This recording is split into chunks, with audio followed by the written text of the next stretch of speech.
అసలు కాంగ్రెస్ లో ఏం జరుగుతుంది, మీ కమిటీలను మీరు ఎప్పుడు యాక్సెప్ట్ చేస్తారు, కూటమిని ఎప్పుడు కలుపుకుంటారు, అభ్యర్థులను ఎప్పుడు ప్రకటిస్తారు, అభ్యర్థుల్లో వచ్చే అసమ్మతులు, ఇన్ని రకాల అసమ్మతుల్ని దాటుకుని అభ్యర్థులు బయటకు ఎప్పుడు వస్తారు, మీకు సమయం సరిపోతుంది అనుకుంటారా, ఏం జరగబోతుంది? కాంగ్రెస్ పార్టీలో మొట్టమొదటి నుంచి కూడా ప్రజాస్వామ్యం ఉంటుంది. ఇది వేరే పార్టీ లెక్క నియంతృత్వ పోకడలు ఉండవు, బాస్ ఈజ్ ఆల్వేస్ రైట్ అన్నట్లు ఉండదు. అనేక మేధో మదనాలు, పంచాయతీలు, కొట్లాటలు, గొడవలు అయిన తర్వాత అందరు కలిసి ఒక తాటి మీదకి వచ్చేసి ముందుకు పోతారు. అందరు కలిసేసి అప్పటిదాకా అనుకున్నాయని కూడా మర్చిపోతారు.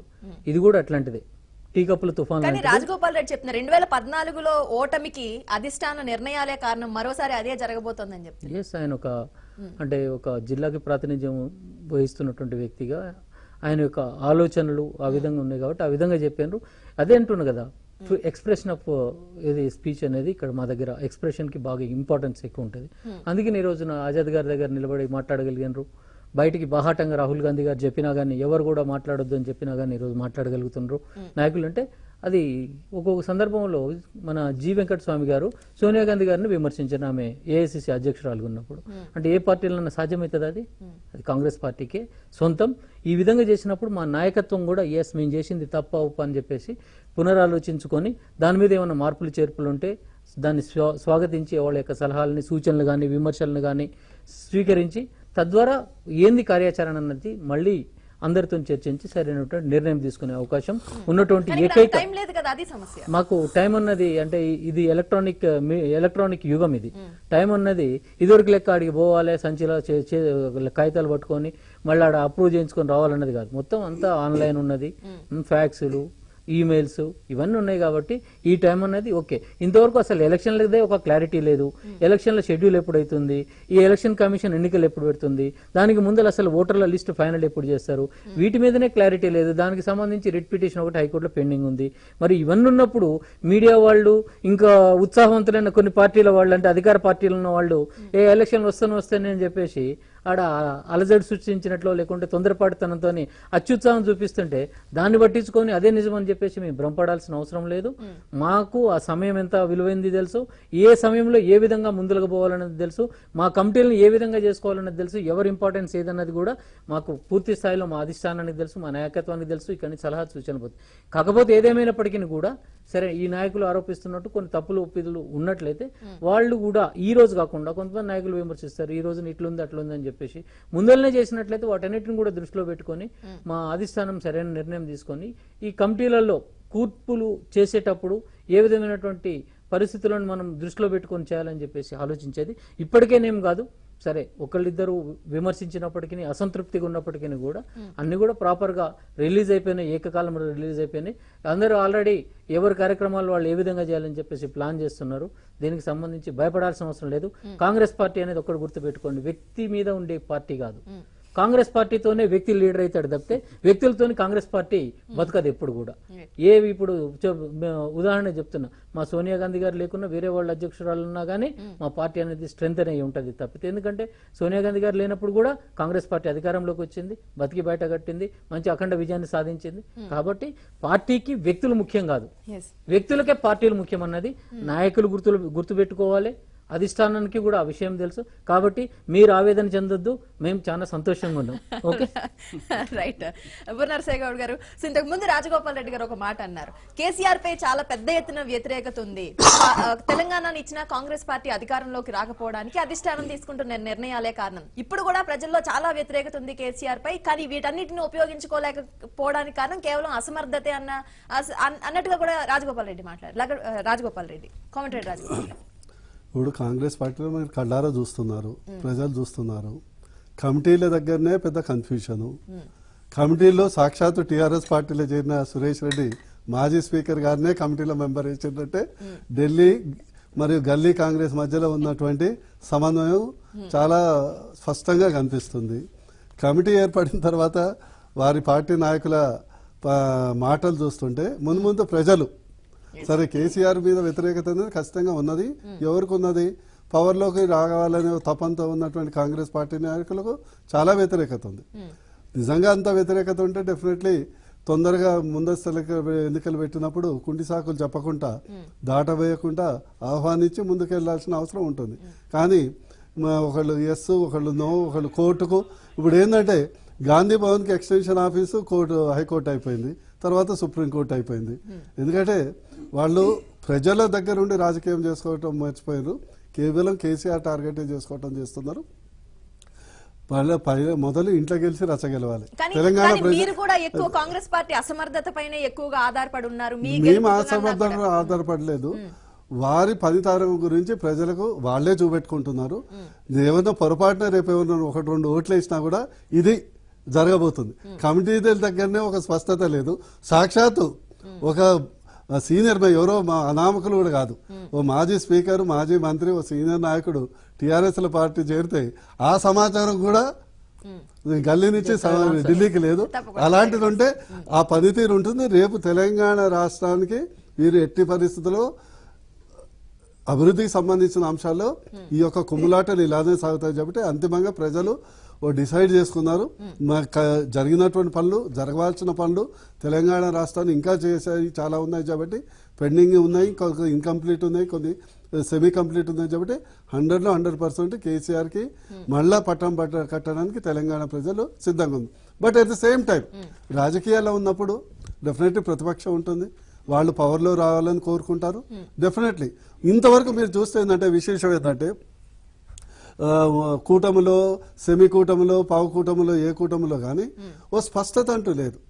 సో ఎప్పుడైనా కూడా ఏంటంటే వీళ్ళు ఇది చేశారు, మేము ఇంతకంటే బెటర్ చేస్తాము, ఇది తప్పు చేశారు, రైతు బంధు ఉంది, ఇది కరెక్ట్ కాదు, అదే అదంతా లేదు. ఓన్లీ కేసీఆర్ ని గద్దె దింపాలి. KCR is not a person, KCR is ఒక పార్టీకి అధ్యక్షులు, ఈ పార్టీ ఈ రాష్ట్రానికి సంబంధించినటువంటి ముఖ్యమంత్రి.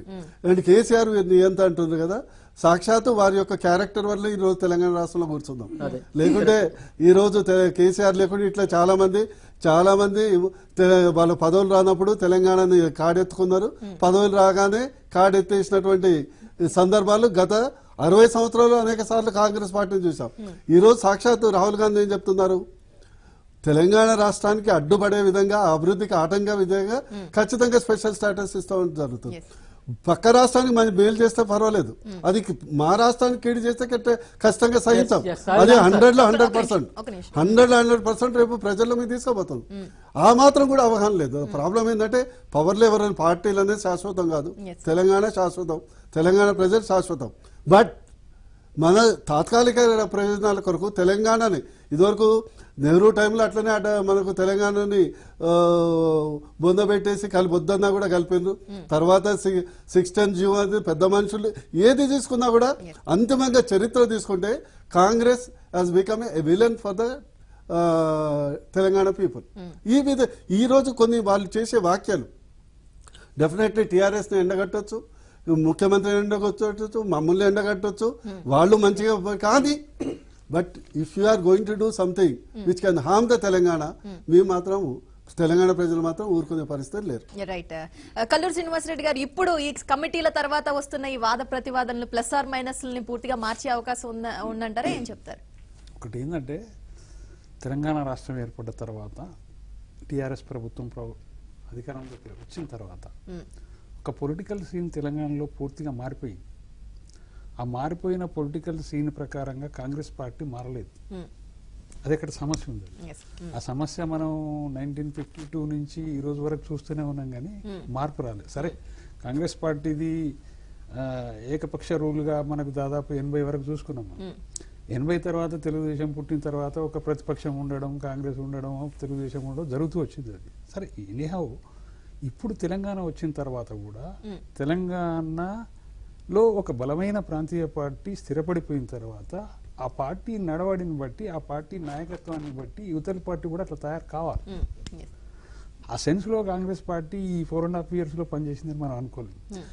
పదే టీఆర్ఎస్ పార్టీ కాంగ్రెస్ మీద ఆరోపణలు చేస్తున్నాయి కూడా చాలా కొంత వాస్తవాలు కూడా కనపడతాయి మనకి. ఎందుకంటే తెలంగాణ ఓరియంటేషన్లో కాంగ్రెస్ పార్టీ పనిచేస్తున్నదా లేదా అనే కాంటెస్ట్లో చూసినప్పుడు ఇంటర్నల్గా ప్రభుత్వం మీద దాడి చేయడం తప్ప అవుటర్లీ తెలంగాణ ప్రయోజనాల కోసం కాంగ్రెస్ పార్టీ ఏం చేసిందనే ట్రాక్ రికార్డ్ లేకపోవడమే ఇక్కడ ఆ పార్టీకి కూడా కొంత సమస్య. బట్ ఎనీహౌ సరే, అదొక దశ. రెండోది ఏంటంటే ఇప్పుడు మీరు అన్నట్టుగా ఈ కమిటీల గొడవలు ఏవైతే జరుగుతున్నాయో విత్ ఇన్ ది పార్టీలో ఏవైతే జరుగుతున్నాయో దాదాపు అన్ని 10 కమిటీలకు కలిసి 220 మంది 230 మందిని వేసారు. అంటే సీట్లు ఉన్నాయి కూడా 119, 230 మందిని సభ్యులుగా చేరిస్తే ఇంకా గొడవలే జరుగుతున్నాయి అంటే దాన్ని ఏమంటాం మనం? అంటే జనం యాక్సెప్టెన్స్ ఎందుకు చెప్తున్నా ఈ విషయం అంటే పర్టికులర్లీ తెలంగాణలో టీఆర్ఎస్ పార్టీ బలోపేతంగా ఉంటూ ఒక స్టేబుల్ నాయకత్వం కేసీఆర్ రూపంలో ప్రజలకు కనపడుతుంది. బట్ ఎగ్జాక్ట్లీ జస్ట్ లైక్ లో ఇంకొక ప్రధాన ప్రతిపక్షం డెఫినెట్లీ కాంగ్రెసే, ఎవరు కాదంటలేదు. బట్ నీకు కేసీఆర్ స్టేచర్ లో కాంగ్రెస్ పార్టీ నుంచి ఇంకో నాయకత్వం కనపడుతున్నదా? లేదు కదా. లేనప్పుడు అసలు దాన్ని సరిదిద్దుకోవడమే వాళ్ళకి చేతగాలేకపోతుంది. ఇక్కడ ఏంటంటే పబ్లిక్ వ్యూలో చెప్తున్నాయి, ఇది it is not a political contest. అంటే పబ్లిక్ వ్యూలో వాళ్ళు జనం ఏం చూస్తారంటే ఈక్వలెంట్ కేసీఆర్ ఫేస్ లో ఇంకొకరిని చూస్తారు, but there is no another person. అంటే ఇది వన్ సైడ్ గా పొలిటికల్ గా ఇప్పటికే టీఆర్ఎస్ పార్టీ అసలు రద్దు చేయడమే ఒక మిరాకిల్. రెండోది ఏంటంటే అభ్యర్థులను కూడా సిట్టింగ్ అభ్యర్థులని 105 మందిని ప్రకటించడం రెండోది. ఇక్కడ ఏంటంటే ఏ విషయంలో కూడా టీఆర్ఎస్ తోటి కాంటెస్ట్ పడే రాజకీయం కాంగ్రెస్ పార్టీ నుంచి మనకైతే కనపడుతుంది. అది ఎవరు అవునన్నా కాదన్నా దట్ ఈస్ ఫ్యాక్ట్. అయితే ఈ రోజు టీఆర్ఎస్ పార్టీ ఆల్రెడీ జనంలోకి పోయి 15 days నుంచి క్యాంపెయిన్ జరుపుకుంటున్నారు. వాళ్ళు ఇంటింటికి డోర్ తిరుగుతున్నారు. కాంగ్రెస్ ఏం చేస్తుందంటే గాంధీ భవన్ లో కొట్లాడుతుంది. అంటే ఈ డిఫరెన్స్ ను ప్రజలు గమనిస్తారు. పొలిటికల్ గా కాంగ్రెస్ పార్టీ నిజంగానే స్టేబుల్ గా ఒక నాయకత్వాన్ని చూపించుకోనో లేకపోతే ఇంకో రకంగానో ప్రజలకు పోయే ప్రతిపక్షంగా ప్రజలేం తప్పుపడ్డారు కాంగ్రెస్ పార్టీని. బట్ వాళ్ళ బిహేవ్ అనేది ప్రజల దృష్టిలో చాలా మారాల్సిన అవసరాన్ని ఇప్పుడు జరుగుతున్న సంఘటనలన్నీ చెప్తూ వస్తాయి. అట్లనే ఇప్పుడు అనేక కమిటీలు వేసారు. ప్రచార కమిటీ కోసం చాలా మంది కాంటెస్ట్ లో ఉన్నారు. స్టార్ క్యాంపెయినర్లు అందరూ కావాలని అనుకుంటారు. ప్రతి వాళ్ళు 220 మందిలో అందరూ కోరుకుంటారు. కానీ అట్లా ఉండదు కదా. అది సరే వాళ్ళ డిసిషన్, వాళ్ళ పార్టీ, వాళ్ళ వ్యక్తిగత విషయాలు అవన్నీ వేరే చర్చ, ప్రజలకు సంబంధం లేని విషయం. బట్ ఇక్కడ ఏంటంటే ప్రజల దృష్టిలో మాత్రం చాలా మేరకు చులకనవుతున్నారనే విషయాన్ని ఆ పార్టీ గమనించాలి. మా పార్టీలో ఎవరున్నా ఎవరితో ఉన్నా ఏదైనా మాట్లాడొచ్చు, అధిష్టానంలో ఉన్న నాయకులతో ఉన్నా ఎవరితో ఉన్నా, కానీ పూర్తి స్థాయి సమన్వయ లోపం అయితే కనిపిస్తోంది సురేష్ రెడ్డి అభ్యర్థిత్వాన్ని ప్రకటించే అంశంలో, ఆ పేరు పెట్టే అంశంలో కూడా. సో ప్రజల్లో నిజంగానే చులకనైపోయే అవకాశం లేదా? ఇలాంటి ప్రకటనలు, ఇలాంటి పేర్లు చూసిన సందర్భాల్లో ఒక సీనియర్ నాయకుడు, అది కూడా బోర్ నరసయ్య గౌడ్ గారు అన్నట్టు. ఎస్, మీరు అడగకున్నా దీనికే ఫస్ట్ ఆన్సర్ చేద్దాం అనుకున్నా. ఇప్పుడు టీఆర్ఎస్ పార్టీ అంటే ఎవరెవరో వస్తుంటారు, ఎవరెవరో పోతుంటారు. దాంతో ఏంటంటే వాళ్ళకి ఒక పెద్ద గుర్తింపు ఉండదు, ఏది ఉండదు. కాబట్టి ఆ నాయకత్వం అంటే ముఖ్యమంత్రి గారికి కూడా సరిగా పేర్లు గుర్తుండవు. మా దాంట్లో ఏంటంటే ఇన్నాళ్ళు సేవ చేసిండు కాబట్టి, సరే అదిగాక ఈ లిస్టు కూడా ఇంతకు ముందర ఎప్పుడో పోయింది కాబట్టి చేస్తున్నటువంటి క్రమంలో ఒకవేళ పొరపాటున అది అందులో యాడ్ అయ్యి ఎట్లనే ఉండొచ్చు, ఎవరే ఆతృతలో వాళ్ళు ఉండొచ్చు. కానీ ఇంత సీరియస్ గా ఎన్నికలు జరుగుతున్న సమయంలో హైకమాండ్ ఇలాంటి అంటే తెలంగాణ రాష్ట్రంపై పెద్ద అతిశయోక్తులు, పెద్దగా హోప్స్ ఏమీ లేదు అనే సెన్స్ కూడా ప్రజల్లోకి వెళ్లే అవకాశం కనిపించట్లేదు. నెట్టి పరిస్థితులు కూడా కాదు. అట్లా హోప్స్ లేవు అని అనుకుంటేనే ఎంతో ఆచితూచి చేసేటప్పుడు నిన్న ఎయిర్పోర్ట్ లో కూర్చొని కానీ నాయకత్వంతో డిస్కస్ చేయటం కానీ ఇవన్నీ చేయటం జరిగింది. అది కాదు ఇక్కడ ఏంటంటే విషయము, ఎప్పటి నుంచో ఉన్నటువంటి నాయకుడు కాబట్టి, సీనియర్ నాయకుడు కాబట్టి ఆయన పేరు పోయినప్పుడు అది సరే అది పొరపాటున మిస్టేక్ వచ్చింది. అంత మాత్రం చేత అతన్ని అవమానించినట్లు కాదు, మేము ఏదో పొరపాటు చేసినట్లు కాదు. దాన్ని పెద్ద పట్టించుకోవాల్సిన అవసరం లేదు, ఇగ్నోర్ చేసేది. It can be rectified. ఇంకొకటి వాస్తవంగా దానికి ఎంత ప్రాచుర్యం ఇస్తున్నారంటే అదే ఆశ్చర్యం అనిపిస్తుంది. ఇక ఇందాక మిత్రులు చెప్పారు, మీకు ఆశ్చర్యాన్ని నేను నివృత్తి చేశాను కదా. ఇప్పుడు అదే టీఆర్ఎస్ పార్టీ అనుకోండి, ఏదో వస్తుంటాడు పోతుంటారు, రాయరామ్ గయారామ్ ఇవి ఉంటారు కాబట్టి వాళ్ళు గుర్తుంటారు. మా దాంట్లో ప్రతి ఒక్క కార్యకర్త కూడా పార్టీ కోసం ఎవరైతే కష్టపడరో వాళ్ళని ఉన్నా పోయినా కానీ గుర్తు పెట్టుకుంటారు. ఆ క్రమంలో జరిగిన పొరపాటు అని చెప్పేసి నేను భావిస్తున్నాను. ఇంకొక డౌట్ కూడా రేస్ చేస్తాను నేను ఈ సందర్భంలో. సో కేంద్ర స్థాయి ఇక్కడ కాంగ్రెస్ సిడబ్ల్యూసీలో గానీ అక్కడ పెద్ద స్థాయి నాయకుల్లో, సో తెలుగు రాష్ట్రాలు కానీ ముఖ్యంగా తెలంగాణకు ప్రాతినిధ్యం లేకపోవడం వల్లే బహుశా ఇలాంటి తప్పిదాలు జరిగి ఉండొచ్చు. సో సాధారణంగా ప్రజల్లోకి వెళ్లే ఒక అంశం ఇది. సో దానికి రియల్లీ చాలా పెయిన్ఫుల్ అండి ఇది. తెలుగు రాష్ట్రాలకు ఎప్పుడు కూడా ఏఐసిసిలో కానీ కాంగ్రెస్ అధిష్టానంలో కూడా ఎప్పుడు గుర్తింపు లేదు. నేను ఉద్యమ టైంలో ఇంకా నాకు గుర్తుంది, ఐ మేడ్ ఎనాలిసిస్. నాకు ఉద్యమం మనకు 33 మంది ఇక్కడి నుంచి ఎంపీస్ ఉంటే కేరళ నుంచి 10 మెంబర్స్, ఆల్మోస్ట్ 6 మెంబర్స్ మినిస్టర్స్ ఉన్నారు. ఇక్కడ 33 మంది అప్పుడు ఉమ్మడి రాష్ట్రం తెలుగు రాష్ట్రం నుంచి ఉన్నారు. ఈ రోజు పరిస్థితి ఉంది. ఎప్పుడో లాస్ట్ కు ఎలక్షన్ ముందల కొద్దిగా ముగ్గురుకో నలుగురుకో, అది కూడా ఏదో నామమాత్రపు స్టేట్ డిపార్ట్మెంట్. అయితే దురదృష్టవశాతం మొదటి నుంచి కష్టాల్లో ఉన్నప్పుడు కాపాడింది తెలుగు ప్రజలు కాంగ్రెస్ పార్టీ. కానీ కష్టాలు ఎల్లవేళలో మనకి ఇచ్చింది కాంగ్రెస్ పార్టీ తెలుగు ప్రజలకు. అది ఆంధ్రప్రదేశ్ కానీ తెలంగాణ. ఇది వాస్తవం. రెస్పెక్ట్ ఆఫ్ ద పార్టీ అని తెలియదు. రకరకాల సమీకరణాలు ఉంటాయి. ఆ సమీకరణలను బట్టి అక్కడ మంత్రివర్గ కూర్పు జరుగుతుంది. కానీ ఇచ్చే దాంట్లో జైపాల్ రెడ్డి గారికి ఉన్నటువంటి ప్రాముఖ్యత ఏ భారతదేశంలో ఏ నాయకుని కూడా అంత ప్రాముఖ్యత లేదు. అటువంటి ఇంపార్టెన్స్ ఉన్నటువంటి వ్యక్తి.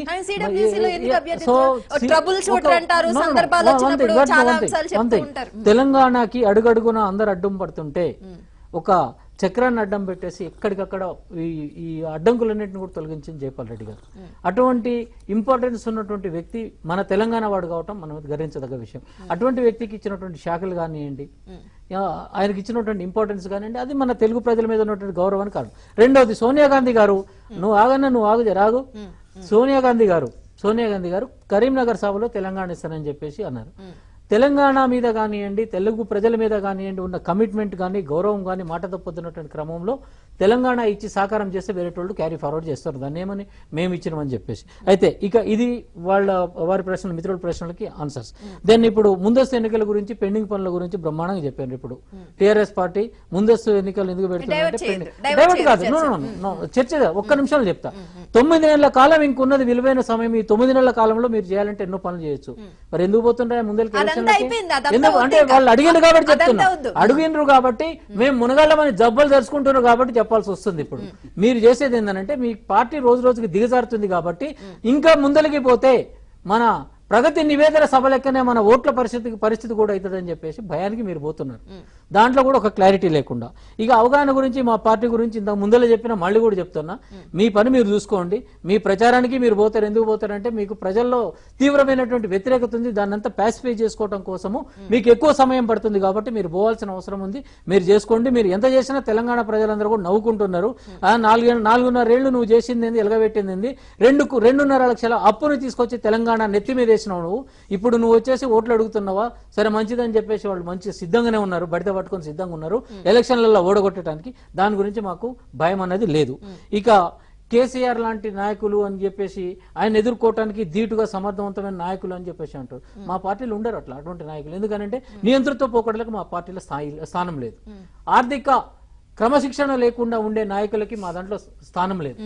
మంత్రివర్గ చర్చ లేకుండా నియంత్రిత విధానాలతోని ఎవరైనా నడుస్తానంటే ఆ ముఖ్యమంత్రికి మా దాంట్లో స్థానం లేదు. మరి అటువంటి పరిస్థితులలో కేసీఆర్ లాంటి నాయకుడు మా దాంట్లో అయితే ఉండరు. మా దాంట్లో ఉండే నాయకులు ఒకటే, ప్రగతిని కాంక్షిస్తారు, తెలంగాణ ప్రయోజనాలను కాంక్షిస్తారు, ఆర్థికంగా ఏ విధంగా ఉంటది అని చెప్పేసి ఆలోచన చేసి తెలంగాణ ప్రజల కోసం ఏ విధమైనటువంటి ఆర్థిక పరిపుష్టతతో కూడినటువంటి బడ్జెట్ అందించాలని చెప్పేసి చూస్తారు.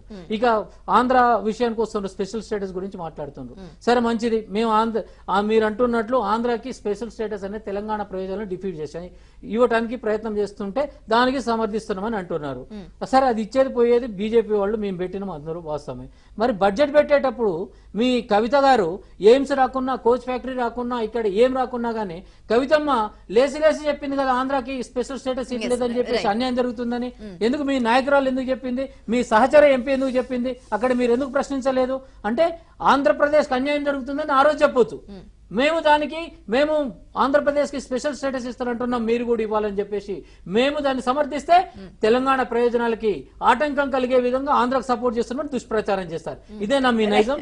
మీకు చిత్తశుద్ధి ఉంటే మీరు ప్రామిస్ చేసినటువంటి మైనారిటీలకు 12% రిజర్వేషన్ ఏ విధంగా ఇస్తారో మీరు తెలంగాణ ప్రజానీకానికి, మైనారిటీ సోదరులకు చెప్పండి, గిరిజన సోదరులకు కూడా అదే విధంగా చెప్పండి. కానీ రామచంద్రరెడ్డి గారు ఇదంతా ఓకే, మీలో మీకు ఏమైనా ఇబ్బందులు ఉంటే అదంతా తప్పలేదు. కానీ కోవర్టులు ఉన్నారు, వాళ్ళు టీఆర్ఎస్ కి వెనకాల నుంచి ఇండైరెక్ట్ గా సపోర్ట్ చేస్తున్నారు. ఆ కారణంగానే కాంగ్రెస్ పార్టీ ఏ అంశంలోని ముందుకెళ్ళలేకపోతుందని కూడా కొంతమంది నాయకులు, విహెచ్ లాంటి నాయకులు చెప్తున్నారు. ఒకటండి, కోర్టులు ఉన్నారు అంటే ఆయన పేర్లు పెట్టేసి ఉదాహరణలు చూపిస్తే పార్టీ అధిష్టానం చర్య తీసుకుంటది. పార్టీకి కోర్టులు అనేటోళ్ళు ఎవరు ఉండరు. ప్రతి ఒక్కళ్ళు కూడా ఈ దుష్టపాలన ఎట్లా తరిమి కొట్టాలని చెప్పేసి చిత్తశుద్ధితో పనిచేస్తూ ముందుకు పోయేటోళ్లే. ఆడ ఇప్పుడు ఇంత క్లిష్టమైనటువంటి పరిస్థితుల్లో కూడా అందరూ కూడా రోజు గాంధీ భవన్కి వచ్చేసి ఊళ్ళు పట్టుకొని తిరుగుతున్న తర్వాత కేవలం ఒకే లక్ష్యం, తెలంగాణ ప్రజల ఆకాంక్షని మనం నెరవేర్చాలి, బంగారు తెలంగాణ కావాలి, బంగారు కుటుంబం దోచుకున్నటువంటి పరిస్థితి మళ్ళీ కూడా తీసుకురావద్దు అన్న దాంతో ఒకవేళ ఒక మనుషులం అందరం ఆఫ్టర్ ఆల్ మనం ఏ పార్టీ